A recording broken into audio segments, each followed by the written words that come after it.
இப்படிப்பட்ட நம்ம மக்களை தற்குறின்றது இன்னமும் சொல்லிக்கிட்டு இருக்கிறாங்க. நான் காஞ்சிபுரத்தில் சொன்னதை தான் இங்க நான் திரும்பவும் ரிப்பீட் பண்றேன். நீங்க தற்குறின்னு சொன்னீங்களே, அவங்க தான் உங்களோட அரசியல் வாழ்க்கையே ஒரு கேள்விக்குறி ஆக்கி இருக்கிறாங்க. கேள்விக்குறி ஆக்கிட்டாங்க, இன்னமும் ஆக்க போறாங்க. அன்னைக்கு நான் சொன்னப்போ சிரிச்சவங்க இன்னைக்கு என்ன பண்ண போறாங்களோ.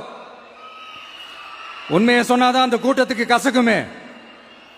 உண்மையிலே நீங்க மக்கள் மனசை புரிஞ்சு வச்சிருந்தீங்கன்னா நீங்க இப்படி மக்களை தப்பாவே பேசியிருக்க மாட்டீங்க. அது என்ன, அப்புறம் அரசியல் புரிதல் இல்லாம மக்கள் நமக்கு ஓட்டு போட்டுட்டாங்களாம். இந்த கவர்ச்சியில மயங்கி மக்கள் நமக்கு ஓட்டு போட்டுட்டாங்களா. நான் என்ன, சரி விடுங்க.